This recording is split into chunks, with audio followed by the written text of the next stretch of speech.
My golden Bengal, I love you. Forever your skies, your air make music in my heart. My golden Bangla, I love you. In the spring, the song from your mango groves makes me mad with joy. In autumn, in the full fields, what did I see? I saw a beautiful smile, golden Bangla.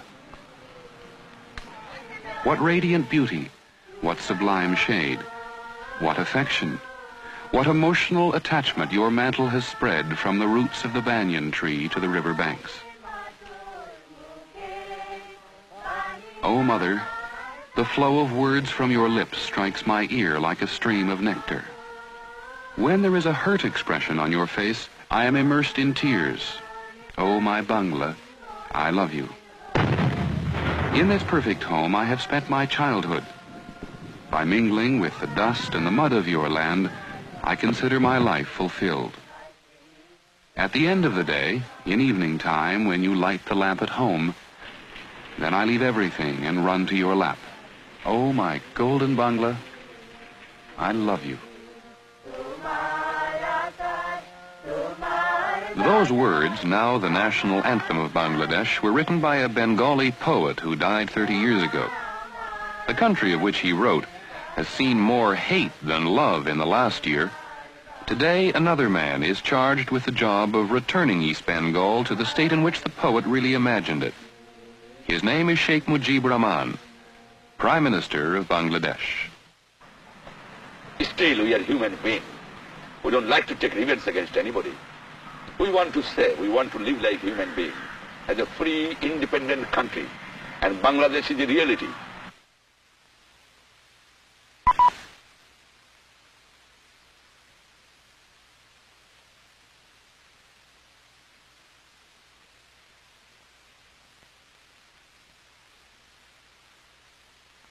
We don't believe in revenge. We believe in the philosophy of Bengali life, love, love, and love. It was known as East Pakistan. It is now called Bangladesh. A new beginning, but there are no roots of love to nurture the birth of this nation. ABC's Howard Tuckner. For hundreds of years, this part of the subcontinent has been a human disaster area. It is no different today for the new nation of Bangladesh and for the Bengalis who live here. Their birthright, their ever-present legacies, are death and mass destruction. The country is devastated. The vital river transportation system is a shambles. The economy is ruined. It is flat, wide open, surrounded by water filled with dung and disease. The new nation has been devastated more times by plagues, cyclones, and typhoons than perhaps any other landmass. The toll has been incredible. 1 million deaths at a time, human beings. And during the gestation of this new nation, in killing, destruction, and savagery, man outdid nature. In the 9 months that the Bengalis fought for their independence from West Pakistan, this is what happened.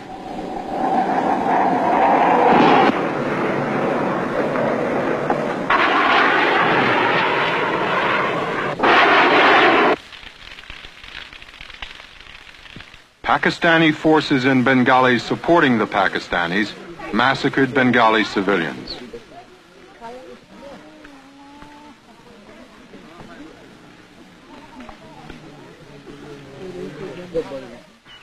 Bengalis massacred Pakistanis and their supporters.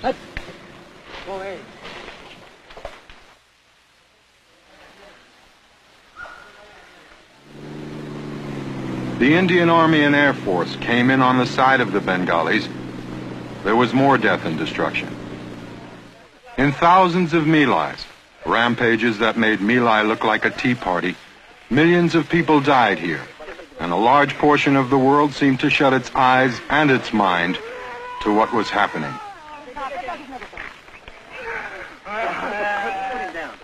Perhaps it was the civilized mind's inability, as with Biafra, to comprehend such staggering numbers of civilian dead.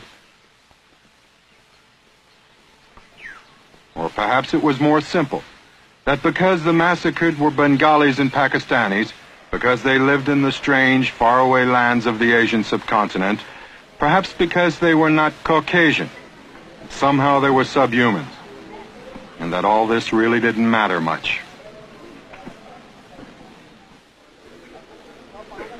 Out of this savage, hysterical past, the only possible savior during the early months of this new nation could have been Sheikh Mujibur Rahman.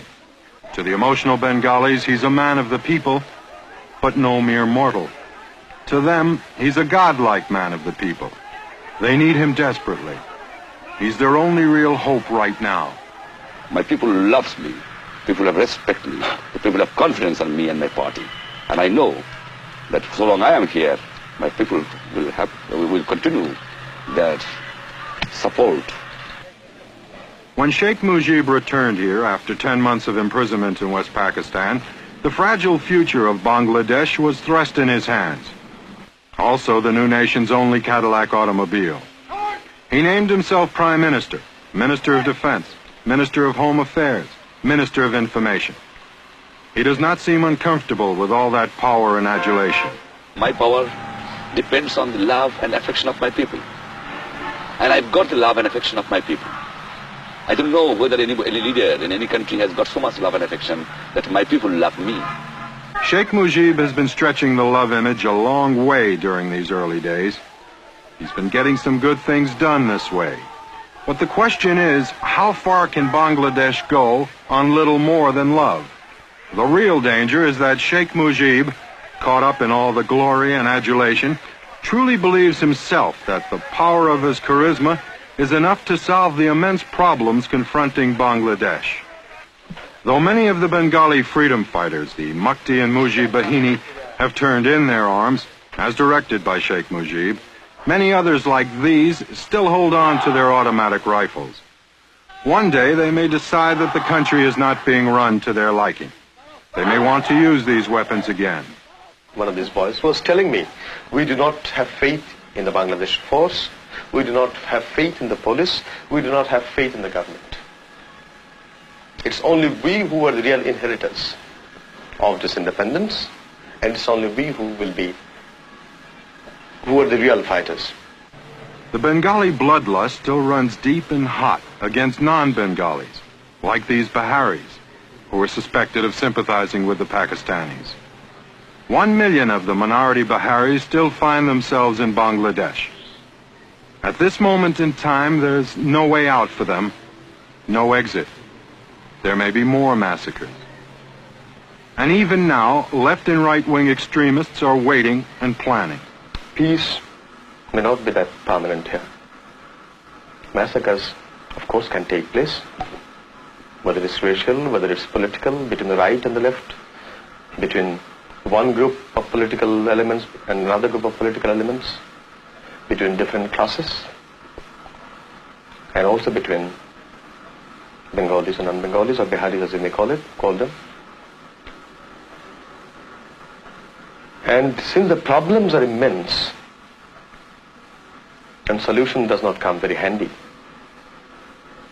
it's a gigantic task for any government to solve these problems. Convulsions of a political nature will take place year after year. That's my personal belief.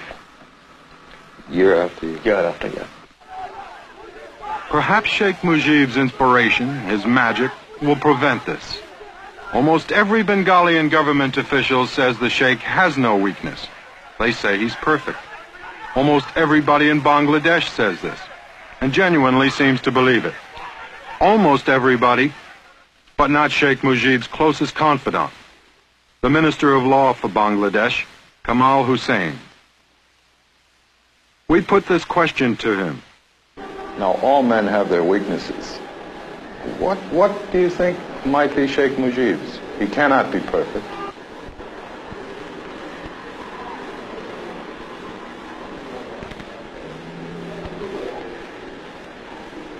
Well, I don't know. I think you might say that perhaps in his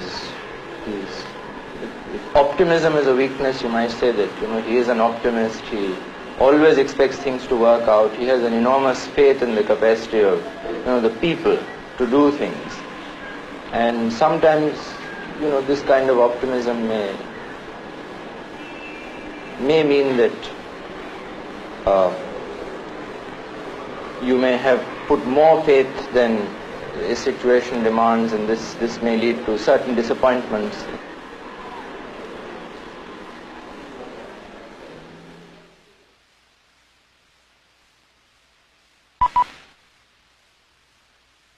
On the subcontinent, it is a small nation, bound to India by time, tradition, and need.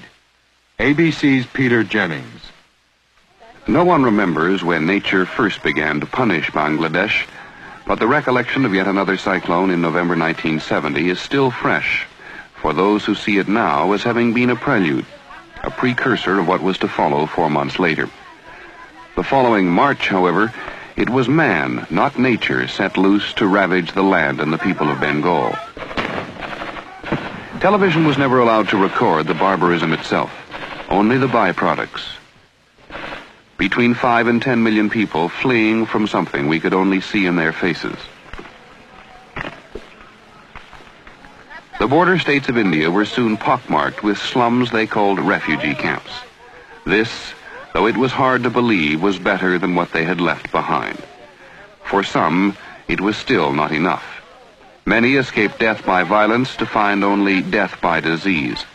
All the good intentions of a sympathizing world never did solve the problems of sanitation and overcrowding.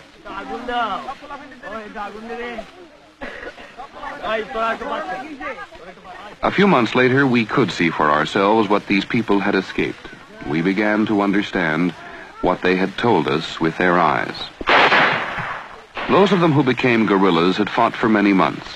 The Indian Army had fought officially for 13 days. Then it was over. Bengal was beautiful again. For many, more beautiful than it had ever been before. It is presumptuous and no doubt impossible to attempt judgment of this nation at such an early date. Yet this is not a nation just emerging from the drawing board, but a timeless piece of land on which more than 65 million people hope not only to survive, but to prosper. And suddenly, the people were going home. Many had walked 3 weeks to escape the terror of the past. Now they were to return on a journey which seemed shorter. The Indian government had spent $450 million on their care. The sooner they left, the sooner India would lighten the present burden on her shoulders. Not all actually want to return. For many, the camps had seemed secure. There is a gnawing uncertainty about what life at home would hold. The future for almost everyone is uncertain. Government officials may speak glowingly of plans and expectations, but they are still guessing, for the government is not yet geared to be specific. Because I have to arrange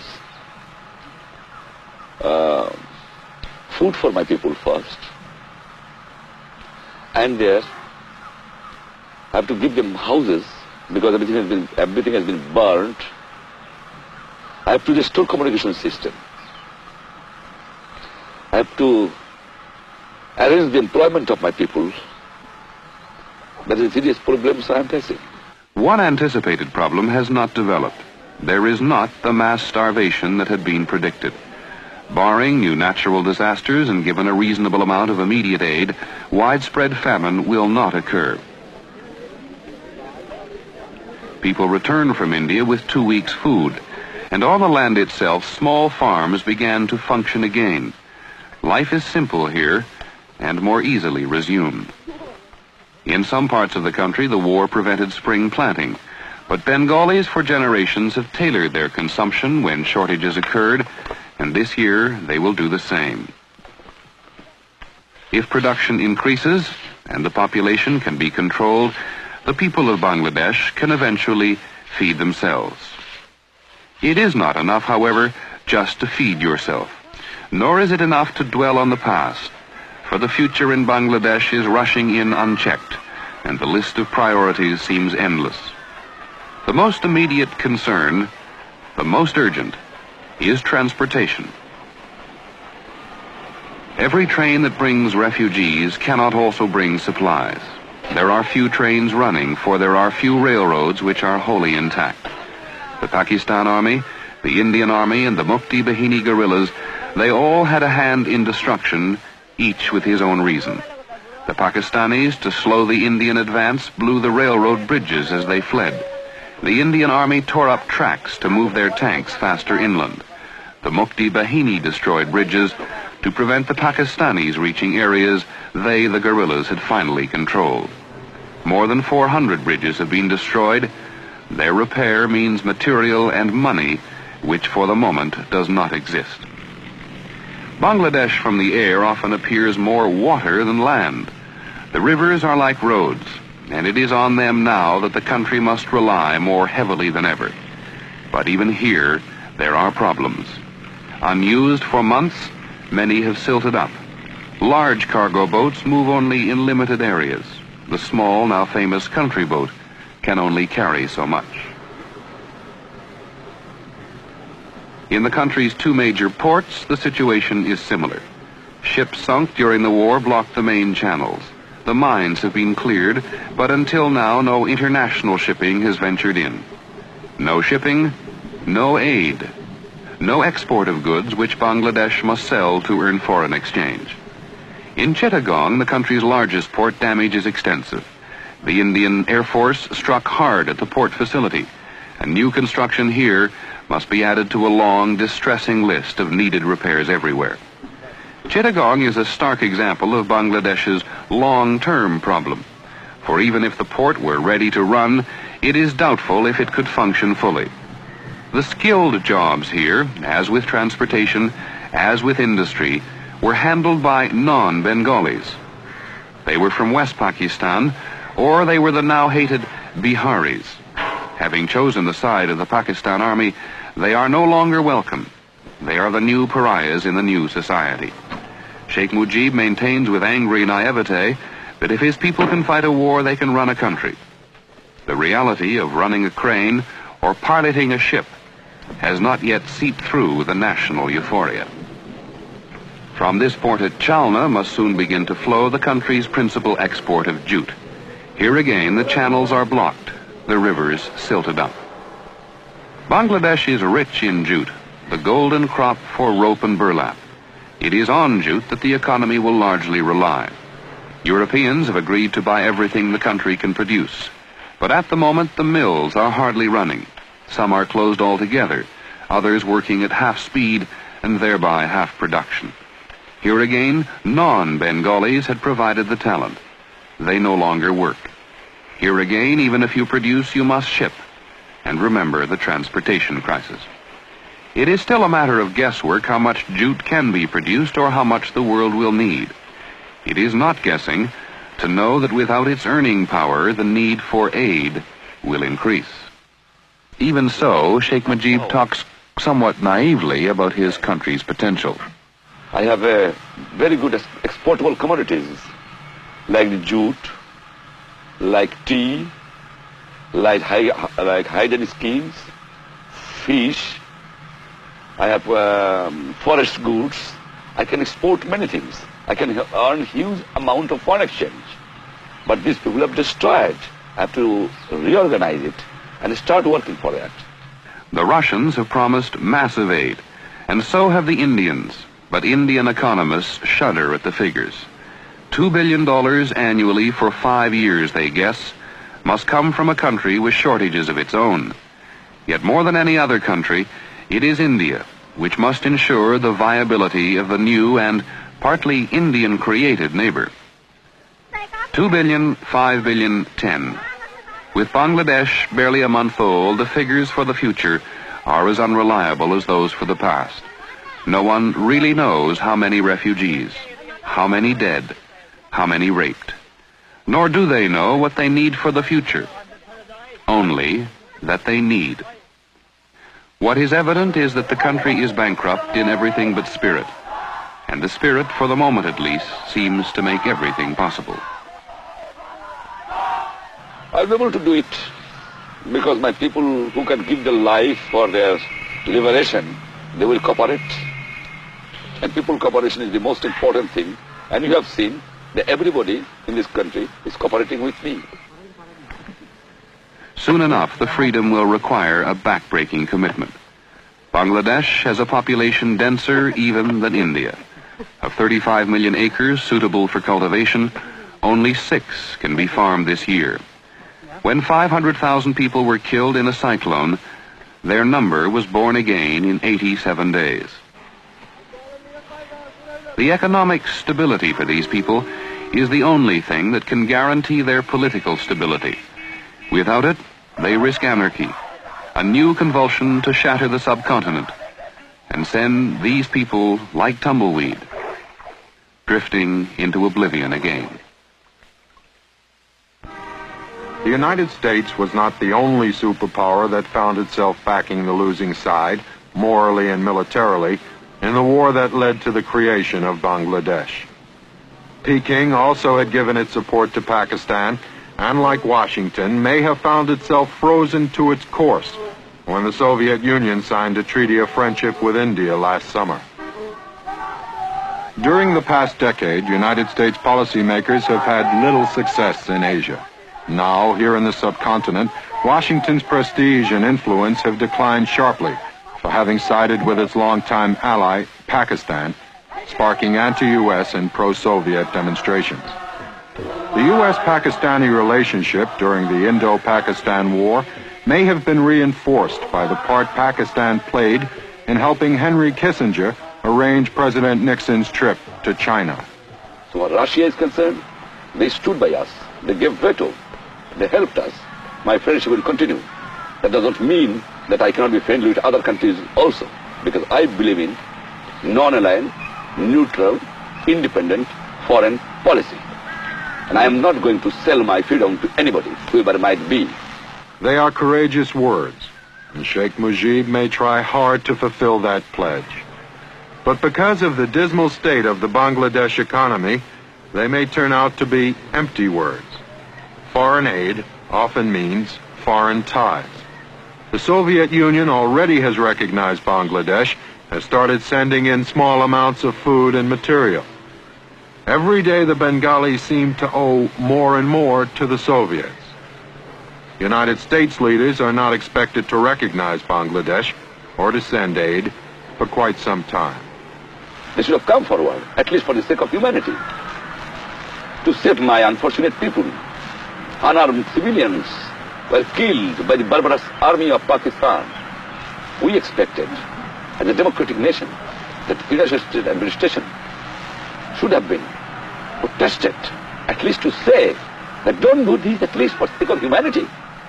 I am sorry. They have not done it. Sheikh Mujib wants U.S. aid desperately. In interviews, he tries to mask his feelings about the U.S. government, but on occasion, they explode. You are a very powerful country. I know that. But power comes from the people, you remember it. You have a sufficient force in Vietnam. What you have done? You have fought. You have fought. You have failed to conquer it. Because people are against it. Who can produce the best mechanized army in the world? American government. But you have sent everything to the Vietnam. Is it possible for you to conquer it? No.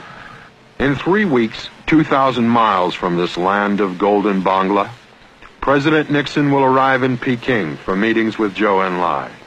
The superpowers have many urgent matters to discuss. The future of Bangladesh and its people may not be high on the list of priority subjects, if Bangladesh is on the list at all. And when the Peking meetings end, they will still be here, waiting for the next cyclone, the next typhoon, the next massacre, and the next day of hope.